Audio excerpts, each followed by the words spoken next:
Hi everyone, it's me Zubia Imran.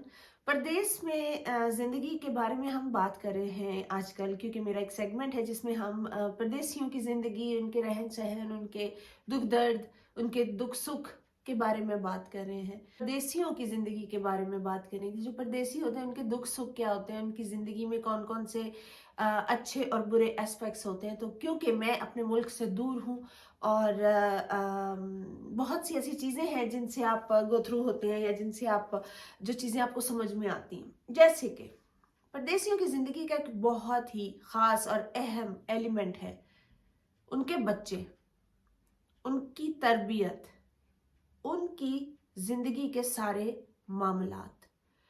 मेरे लिए ये टॉपिक एक बहुत अहम टॉपिक है। मैंने बहुत सी फैमिलीज़ को स्टडी किया है, बहुत से लोगों के जो रहन सहन है उनको देखा है।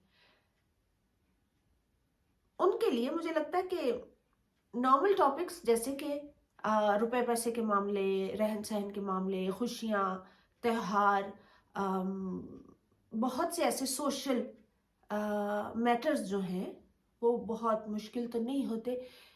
बहुत मुश्किल एक चीज़ जो मुझे नज़र आई वो ये कि यहाँ पर रहते हुए बच्चों की तरबियत करना एक बहुत बड़ा मरहला है। उसका रीज़न है, वो रीज़न ये है कि बच्चों को आप दो डिफरेंट माहौल देते हैं खुद अपने हाथों से, और उसके बाद फिर ये एक्सपेक्ट करते हैं कि वो बच्चे जो हैं आपके मुताबिक एक्ट करें।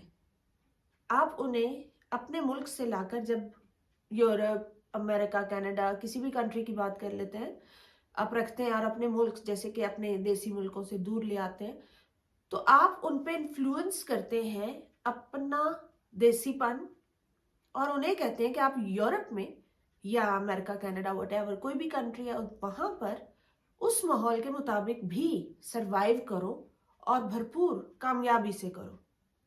मुझे लगता है कि कहीं ना कहीं ये डिमांड बच्चों से थोड़ी सी ज्यादती है कि हम उन्हें कहते हैं कि हमारे सारे इखलाकियात बच्चों को सीखने हैं। फिर हमने उनको ये भी कहना है कि तुमने यहाँ के बच्चों से आगे निकलना है, पढ़ाई में, तालीम में, इंटेलिजेंसी में। और फिर हम उन्हें कहते हैं कि तुम हमारी सारी आदात, आदाब, अदब सब कुछ सीखो, और यहाँ के माहौल को भी अच्छे से अडॉप्ट करो, यहाँ भी जो अच्छी अच्छी चीज़ें हैं उनको अडॉप्ट करो, और जो हमारे सारे आज से 50-50 साल पहले की जो चीज़ें हैं उनको भी लेकर चलो। बच्चे बहुत डबल माइंडेड रहते हैं।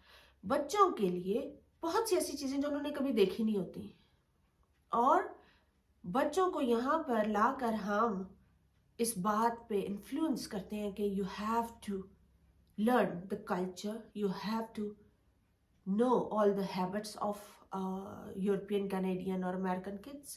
You have to know कि सोसाइटी में क्या हो रहा है, और अपने आप को बचा के भी रखो, और यहाँ की आदत को सीखते हुए अपनी आदत को लेकर चलो, और फिर हर वक्त उस चीज़ को डिफ्रेंशिएट करते रहो कि कौन सी चीज़ सही है, कौन सी चीज़ गलत है। तो बच्चे उस चीज़ के अंदर इतने ज़्यादा प्रेशराइज हो जाते हैं। हेलीकॉप्टर है बाहर, जैसे शायद आप डिस्टर्ब हो रहे होंगे। एनीवे, तो बच्चे बहुत प्रेशराइज रहते हैं, बच्चे कंफ्यूज रहते हैं कि हमारा माहौल एक्चुअली में है क्या। हमारा माहौल हमें देसी लोगों की तरह, वो जो आज से 50-50 साल पहले की बातें थी वो सीखनी है, या यहाँ पे रहने वाले जो लिबरल बच्चे हैं, या बहुत ही जी यहाँ पे बच्चों को डांटना बिल्कुल मना है, हाथ लगाना तो दूर की बात है। जैसे कि हमारे मुल्कों में होता है, हम देसी के इमोशंस ही नहीं निकलते। जैसे कि हम जो देसी लोग होते हैं, जब अपने बच्चों को समझा रहे होते हैं तो उसमें 10 तरह के इमोशंस शामिल करते हैं, ऊंची आवाज़, नीची आवाज़, और साथ में कोई गलत लफ्ज़ भी, जो कि हमारे मुल्क में बहुत मशहूर होते हैं ख़ास तौर पे। और फिर मतलब बहुत सी ऐसी इमोशनल बातें जो हम बच्चों को समझाने के लिए करते हैं। मज़ा ही नहीं आता, फ्लेवर ही नहीं आता बातों में, अगर हम बच्चों को उस लहजे और उस वे में ना डांटें या उनको ना समझाएं। 2 मिनट तो अच्छे से बात करेंगे, लेकिन उसके फ़ौरन बाद हमारे जो देसी जज्बात होते हैं वो बाहर उमड़ उमड़ के आते हैं, और फिर हम कहते हैं तुम्हें पता है, मतलब व्हाटएवर।